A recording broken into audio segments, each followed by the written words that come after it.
Bonjour, marhaba, hello and namaskar. Welcome to my channel Educating Masses. कैसे हैं future chartered accountants? Hope you are staying home and staying safe. So शुरू करते हैं आज की class. इससे पहले आज की क्लास शुरू की जाए थोड़ा सा लास्ट वीडियो रिवाइज़ कर लेते हैं, वीडियो लेक्चर रिवाइज़ कर लेते हैं. लास्ट वीडियो लेक्चर में मैंने पेपर 1 चैप्टर 1 थ्योरेटिकल फ्रेमवर्क का सेकंड कंटिन्यूएशन बनाया था, जिसके अंदर हमने करा था objectives of accounting and functions of accounting. ये दो टॉपिक्स हमने कवर करे थे, though they are important topics, but आज की वीडियो में we are taking up the most important topics. So in today's video we will cover most important topics which are likely to come in the examinations. We are covering distinction between bookkeeping and accounting, very important. ये 99% exam में पूछा जाता है. Then we are covering सब fields of accounting, users of accounting and limitations of accounting.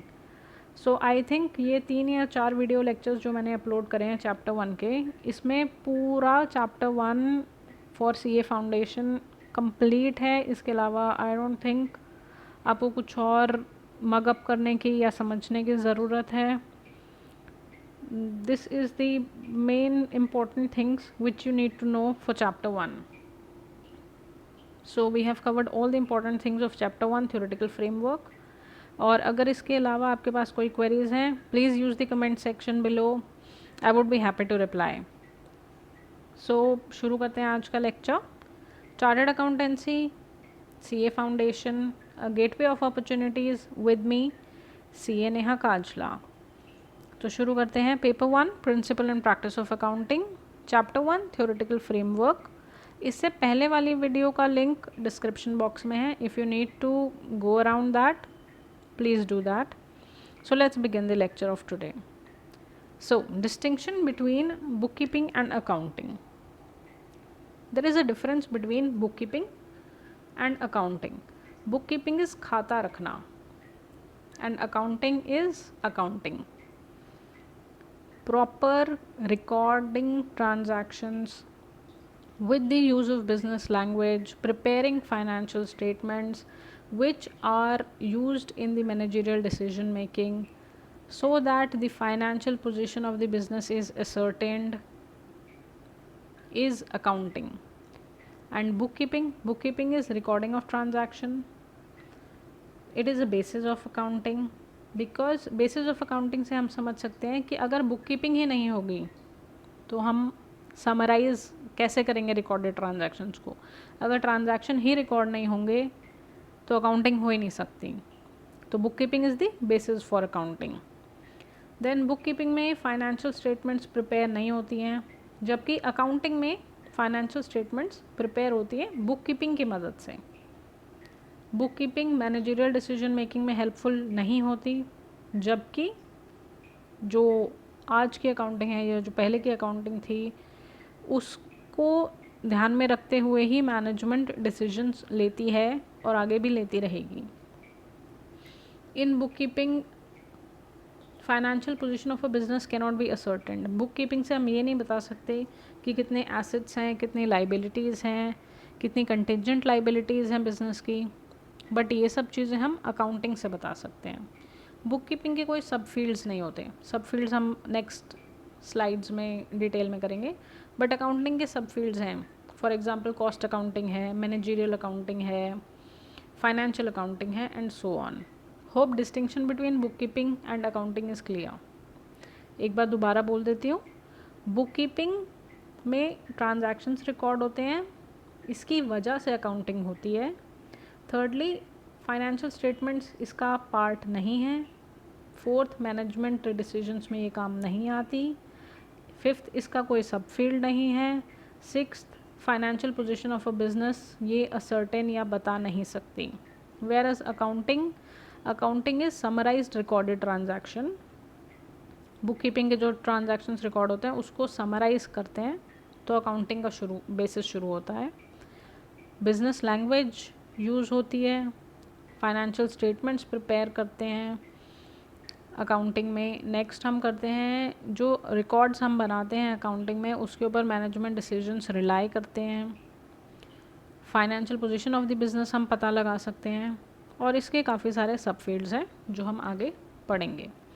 Next slide में हम देखते हैं कि देयर आर वेरियस सब फील्ड्स ऑफ अकाउंटिंग। अब वेरियस सब फील्ड्स ऑफ अकाउंटिंग में इसको मैंने एक्रोनिम दे दिया है, दैट इज़ SHC FM। अब FM रेडियो तो हम सभी सुनते हैं, तो FM तो आप लोगों को याद ही रहेगा। SHC को आप शक करके बोल लीजिए, शक FM। तो ये एक्रोनियम दे दिया मैंने। तो बेसिकली देर आर 5 सब फील्ड्स ऑफ अकाउंटिंग। सबसे पहला है फाइनेंशियल अकाउंटिंग। अब फाइनेंशियल अकाउंटिंग क्या है?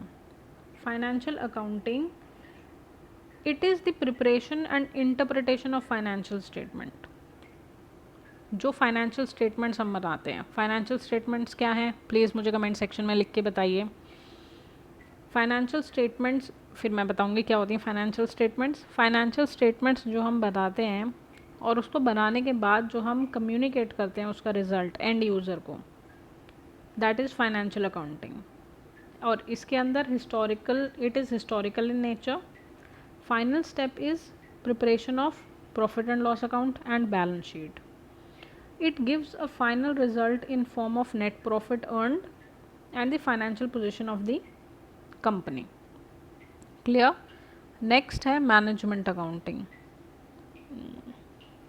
Management accounting.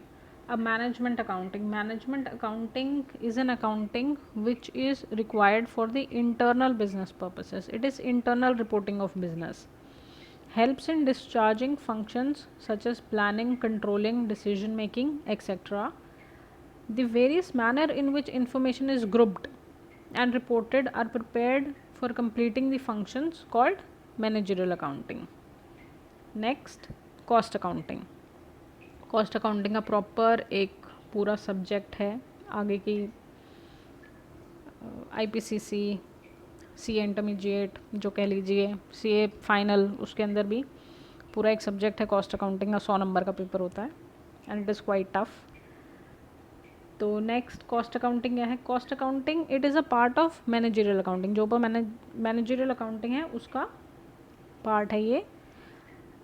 It is a process of accounting where we calculate the cost.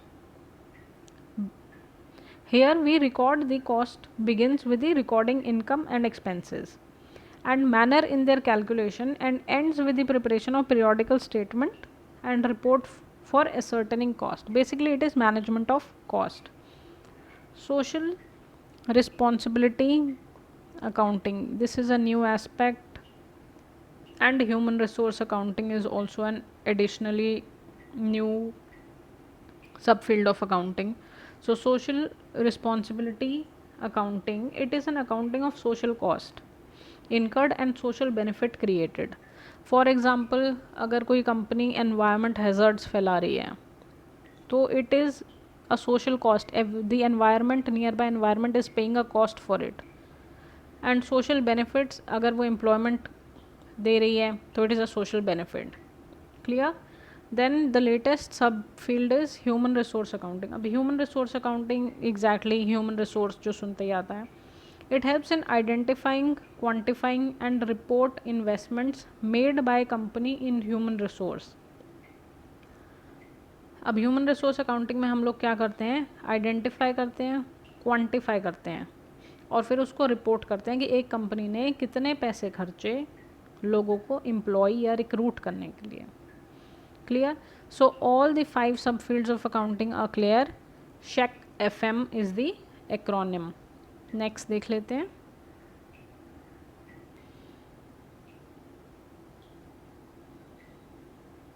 Next देख लेते हैं। Next is users of accounting. अब users of accounting को मैंने acronym दिया है GLIMPS C। अब आई होप ये आपको अच्छे से याद रहेगा। Glimpse, GLIMPSE C. So here first and foremost is the investor. अब इन्वेस्टर्स आर इंटरेस्टेड और investors are user of accounting information कैसे? Investors are risk capital provider of the business, or they need to know information which will help them make decisions whether to sell, hold or buy their investments. The investors are interested in knowing the survival, growth and payment of dividend. This is the case of corporate structure. In the case of non-corporate sector, management is interested in knowing the performance of the business, so they may decide to continue the business or shut it down. So investors are the users of information. Next, employees. अब employees क्यों कैसे users of accounting information हो गए? Employees interested हैं growth में, stability में and continuity of business में. They also want to know the ability of the business to provide remuneration and retirement benefits to them. Clear? Next, lender. Obviously जो पैसे लगाएगा उसको तो चिंता होगी. Lender is interested in repayment of his loan and interest on time. Suppliers and creditors are interested to know the ability of business to pay their dues, so they may decide the credit policy. अगर late पे करेंगे तो वो interest लगा देंगे. तो ये सब डिसीजन के लिए they also need to have some knowledge about the accounting statements और एनुअल रिपोर्ट. कस्टमर्स. अब customers are dependent upon the business for the goods and services they use. So obviously they are interested in the stability and profitability of the business. Government and their agencies. Government and their agencies regulate functioning of the business for public controlled prices, allocating scarce resources among competing enterprises, charging duties and taxes from these enterprises. So government is also interested and a user of accounting statements. Public. As business makes substantial contribution to the economy, for example it provides employment opportunities, so public is also interested. Then management is obviously interested in the accounts of the company for its decision making process. अब if decision making process करनी है तो हमें पता ही होना चाहिए कि क्या है हमारे पास, कितना बैलेंस है, कितना बैलेंस शीट के अकॉर्डिंग कितना कुछ चल रहा है, एसेट्स कैसे हैं, लिक्विड है कंपनी की नहीं है, ये सब जानने के लिए management is also interested. Clear? अगर कुछ भी क्लियर नहीं है तो आप अपनी क्वेरीज प्लीज़ कमेंट सेक्शन में लिख के मुझे बता दीजिए. आई नो वीडियो थोड़ी बड़ी हो गई है बट चैप्टर कंप्लीट करने के लिए it's important and this is the most important video for the chapter theoretical framework. Lastly, limitations of accounting. अब limitations of accounting में there are factors which do not have any monetary value but still hold a place in assessing the worth of the business are not considered in accounting. In accounting we only take monetary value. जहाँ जहाँ पैसा लगा है वो transactions record हो जाते हैं, but जहाँ पैसा नहीं लगा है still वो important होते हैं decisions या वो important होते हैं company के लिए, बट वो चीज़ें हम अकाउंट में नहीं कर सकते हैं. तो इसीलिए दिस इज़ अ लिमिटेशन कि ओनली मॉनेटरी आइटम्स या monetary value is included. Next, balance sheet gives the position of business on the date it is prepared. अब इसके अंदर क्या है कि बैलेंस शीट अगर 31/3/2020 को प्रिपेयर हो रही है तो वो 31/3/2020 तक की ही इन्फॉर्मेशन देगी, उसके आगे की इन्फॉर्मेशन नहीं देगी.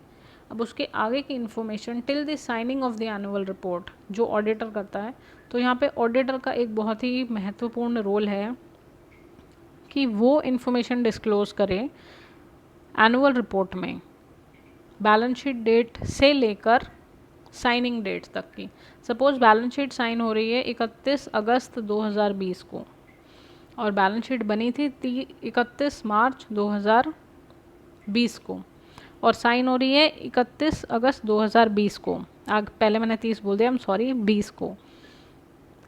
तो अब जो डिफरेंस है अप्रैल मई जून जुलाई अगस्त 5 महीने का, उसके अंदर जो जो इवेंट्स हुए हैं अगर वो कंटिंजेंट हैं और इम्पॉर्टेंट हैं तो वो नोट्स टू अकाउंट्स में आने चाहिए, and this is the duty of the auditor to get them in the annual report of the company. Next, inflation को इग्नोर कर देता है कम्प्लीटली अकाउंटिंग। उसके बाद अकाउंटिंग प्रिंसिपल्स में खुद ही कॉन्फ्लिक्ट हैं। अकाउंटिंग पॉलिसीज़ एक ही आइटम को अलग अलग तरीके से ट्रीट करती हैं, जिसके कारण से बैलेंस शीट में मैनिपुलेशन आसान हो जाती है। तो मोटे मोटे 5 लिमिटेशंस हैं अकाउंटिंग की। सो इसी के साथ I think we have completed chapter 1 successfully in 4 videos which are not even total of 1 hour। अगर मैं सारी वीडियोज़ का टोटल करूँ तो 1 घंटे में आप लोगों का एक पूरा चैप्टर ख़त्म हो रहा है। It is quite good. So thank you for watching. Next video paper 3 पे बनाएंगे उसके बाद पेपर 2 पे बनाएंगे। Paper 3 is a bit more practical kind, तो you will be more enjoying that. So as I always say, study comes easy when you subscribe my channel, and for instant videos please click the bell icon। Please subscribe कर लीजिए और notification के लिए bell icon click कर दीजिए। Thanks for watching, and as I always say, there is no shortcuts in achieving CA degree, so work hard and study smart. मिलते हैं next lecture में। टिल देन, बेला चाओ।